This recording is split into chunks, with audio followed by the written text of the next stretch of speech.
السلام علیکم پیارے بچوں، آج ہم 7ویں جماعت کی اردو بال بھارتی کی پہلی نظم مناجات کا مطالعہ کریں گے۔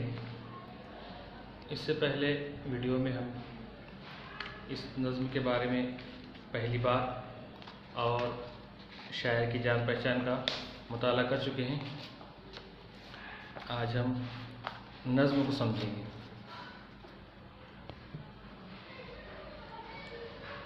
پہلے شعر سے شروعات کرتے ہیں۔ پہلے شعر میں شاعر کہتے ہیں: آہ جاتی ہے فلک پر رحم لانے کے لیے، آہ جاتی ہے فلک پر رحم لانے کے لیے، بادلو ہٹ جاؤ دے دو راہ جانے کے لیے۔ اس نظم میں شاعر خدا کے حضور اپنی دعا پیش کر رہا ہے اور بادلوں سے مخاطب ہو کر کہہ رہا ہے کہ میری گزارش، میری درخواست، میری فریاد فلک پر یعنی آسمان پر، فلک یعنی آسمان، فلک پر رحم لانے کے لیے جا رہی ہے۔ اے بادلوں ہٹ جاؤ اور راہ دے دو، راہ یعنی راستہ، میری اس فریاد کو اللہ تک پہنچنے کے لیے راستہ دے دو۔ دوسرا شعر: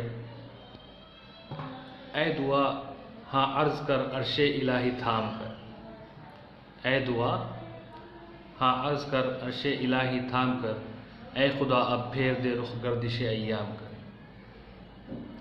دوسرے شعر میں شاعر کہہ رہے ہیں کہ اے دعا، اپنی فریاد سے مخاطب ہو کر کہہ رہے ہیں کہ اے دعا ہاں عرض کر عرش الہی تھام کے، عرش الہی یعنی اللہ کا عرش، اللہ کا تخت،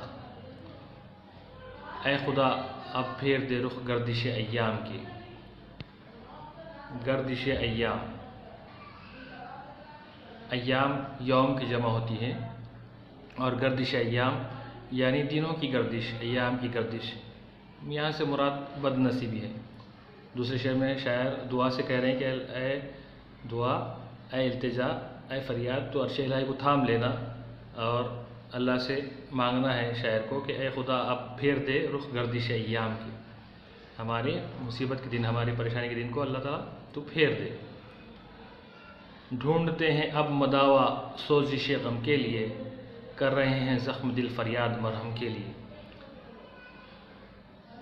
اے اللہ، ہم اپنے سوزش غم یعنی دکھوں کی، غم کی جو جلن ہے، جو تکلیف ہے، اس کا مداوا ڈھونڈتے ہیں۔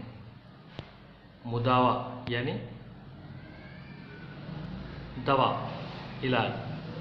سوزش غم یعنی ہمارے دکھوں کی، دردوں کی جو جلن ہے، جو تکلیف ہے، ہم اس کا مداوا ڈھونڈتے ہیں، ہم اس کی دوا ڈھونڈتے ہیں۔ کر رہے ہیں زخم دل فریاد مرہم کے لیے، اور اے اللہ ہمارے دل جو ہیں، ہمارے دل کے جو زخم ہیں، جو تکلیفیں ہیں، وہ فریاد کر رہی ہیں مرہم کے لیے۔ تیسرے شعر، چوتھے شعر میں شاعر کہہ رہے ہیں: صلحتی کل جن سے اب وہ برسر پیکار ہیں، وقت اور تقدیر دونوں در پہ آزار ہیں۔ صلح یعنی دوستی، محبت، یعنی جن سے ہمارا ملنا جلنا تھا۔ صلح تھی کل جن سے ہمارا ملنا جلنا تھا، دوستی تھی، آپس میں محبت تھی، اب وہ برسر پیکار ہیں۔ برسر پیکار یعنی لڑائی پر آمادہ ہیں۔ اکثر ایسا ہو جاتا ہے کہ ہم جن کے ساتھ بہت محبت کرتے ہیں، مل جل کر رہتے ہیں، لیکن کوئی بات ایسی ہو جاتی ہے کہ آپس میں انبن ہو جاتی ہے اور ایک دوسرے کے مخالف ہو جاتے ہیں۔ تو شاعر یہ کہہ رہے ہیں کہ جن سے ہمارے پہلے بنتی تھی، جن سے ہماری دوستی تھی، وہ آج برسر پیکار ہیں یعنی لڑنے پر آمادہ ہیں۔ وقت اور تقدیر دونوں در پہ آزار ہیں۔ در پہ آزار ہونا یعنی تکلیف پہنچانے پر آمادہ ہونا۔ وقت اور تقدیر دونوں در پہ آزار ہیں، یعنی آج کا وقت بھی اور ہماری تقدیر بھی دونوں ہم کو تکلیف پہنچانے پر آمادہ ہیں۔ رحم کر اپنے نہ آئینے کرم کو بھول جا، رحم کر اپنے نہ آئینے کرم کو بھول جا، ہم تجھے بھولے ہیں لیکن تو نہ ہم کو بھول جا۔ اس شعر میں شاعر کہہ رہے ہیں اللہ سے کہ اللہ رحم کر، اور جو تیرا آئین کرم ہے، جو رحم کرنے کا اصول ہے تیرا کہ ہمیشہ تو رحم کرتا ہے، کرم کرتا ہے، اس کو تو نہ بھول جا۔ بے شک ہم تجھے بھولے ہیں لیکن تو نہ ہم کو بھول جائے۔ بے شک ہم انسان ہیں، غلطیوں کا پتلا ہیں۔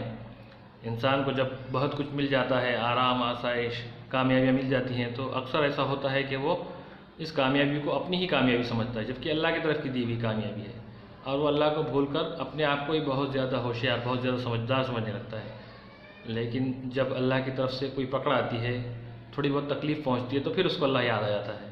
تو شاعر اسی شعر میں یہی کہہ رہے ہیں کہ ہم تجھے بھول گئے ہیں، ہو سکتا ہے ہم تجھے بھولے ہیں، لیکن تو ہم کو نہ بھول جا۔ اگلے شعر میں شاعر کیا کہتے ہیں؟ ایک نظر ہو جائے آقا اب ہمارے حال پر، ڈال دے پردے ہماری شامت اعمال پر۔ اے اللہ تیری ایک نظر ہم پر ہو جائے، ہمارے حال پر ہو جائے، ایک نظر ہو جائے آقا، آقا یعنی مالک، بے شک اللہ ہمارا مالک ہے، ہم اس کے غلام ہیں، ہم اس کے بندے ہیں۔ تو شاعر کہتے ہیں کہ ایک نظر ہو جائے آقا ہم اب ہمارے حال پر، اے ہمارے آقا ہمارے حال پر رحم کر، ہمارے حال پر نگاہ ڈال دے پردے ہماری شامت اعمال پر۔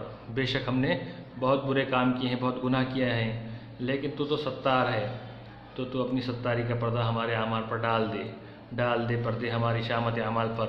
مراد ہمارے برے کاموں کو تو اللہ معاف کر دے، اور ہمارے حال پر ایک نظر اپنی رحم کی کرم کی ڈال۔ اگلے پیج پر دیکھیں گے ہم صفحہ نمبر 2، یہاں کے اشعار جو بچے ہیں۔ خلق کے راندے ہوئے دنیا کے ٹھکرائے ہوئے، یا اللہ خلق کسے کہتے ہیں؟ خلق یعنی مخلوق، خالق یعنی اللہ بنانے والا۔ اللہ نے ہر چیز کو اللہ نے بنایا، اللہ خالق ہے، اور جو کوئی بھی چیز اللہ نے بنائی وہ سب کیا ہے؟ مخلوق ہے، خلق ہے۔ تو ہم خلق کے راندے ہوئے ہیں، یعنی اس تیری مخلوق کے ہم دھتکارے ہوئے ہیں، دنیا کے ٹھکرائے ہوئے، دنیا نے ہم کو ٹھکرا دیا ہے۔ بے شک اللہ آج ہم خلق کے راندے ہوئے ہیں، خلق کے دھتکارے ہوئے ہیں، اور دنیا کے ٹھکرائے ہوئے ہیں، آئے ہیں اب تیرے در پر ہاتھ پھیلائے ہوئے۔ خلق نے ہم کو دھتکار دیا ہے، دنیا نے ہم کو ٹھکرا دیا ہے، لیکن اب ہم آئے ہیں تیرے در پر، تیرے در پر آئے ہیں ہاتھ پھیلائے ہوئے، ہاتھ پھیلا کر اپنی دعا لے کر تیرے دربار میں آئے ہوئے ہیں۔ خوار ہیں بدکار ہیں ڈوبے ہوئے ذلت میں ہیں۔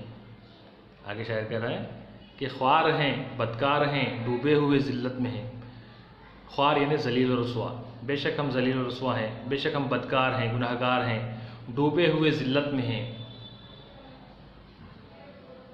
کچھ بھی ہیں لیکن تیرے محبوب کی امت میں ہیں۔ اللہ تعالیٰ کو شاعر اللہ کے محبوب کا واسطہ، ہمارے پیارے نبی کا واسطہ دے کر کہہ رہے ہیں کہ بے شک ہم گناہ گار ہیں، بدکار ہیں، ٹھکرائے ہوئے ہیں، جیسے بھی ہیں، لیکن تیرے پیارے نبی صلی اللہ علیہ وسلم کی امت ہیں، جو تیرا محبوب ہے۔ اور اللہ کو یہ نبی بھی محبوب ہے اور اس نبی کی امت بھی محبوب ہے۔ یہ ہمارا اللہ کی طرف سے خصوصی انعام و اکرام ہے کہ اللہ نے ہم کو اس امت میں پیدا کیا ہے جس کو وہ بہت چاہتا ہے، اس نبی کو بھی بہت چاہتا ہے اور اس امت کو بہت چاہتا ہے۔ تو اسی کا واسطہ دے کر اللہ سے کہہ رہا ہے شاعر کہ بے شک ہم خوار ہیں، بدکار ہیں، گناہ گار ہیں، ذلت اور رسوائی میں ڈوبے ہوئے ہیں، لیکن جیسے بھی اللہ تیرے محبوب کی امت میں سے ہیں، تیرے محبوب کے صدقے وسیلے سے اللہ تو ہم پر رحم فرما۔ حق پرستوں کی اگر تو نے دلجوئی، حق پرستوں کی اگر کی تو نے دلجوئی نہیں، تانا دیں گے بت کے مسلم کا خدا کوئی نہیں۔ اللہ آگے کہہ رہا ہے کہ حق پرست جو ہیں، اللہ کو، اللہ کے رسول کو ماننے والے جو ہیں، یا اللہ تجھ کو ماننے والے، تیرے رسول کو ماننے والے، ہم حق پرست ہیں، اگر تو نے ہماری دلجوئی نہیں کی۔ اس مصرعے میں دیکھیے کیسے الفاظ آگے پیچھے آئے ہیں۔ شاعری کی یہ خصوصیت ہوتی ہے کہ شعر کا وزن کو برقرار رکھنے کے لیے مصرعے میں الفاظ جو ہے آگے پیچھے ہو جاتے ہیں۔ اس سے جملہ تو درست نہیں بنتا ہے، لیکن اس کا مطلب واضح ہو جاتا ہے، اور اس میں اور بھی لطف اور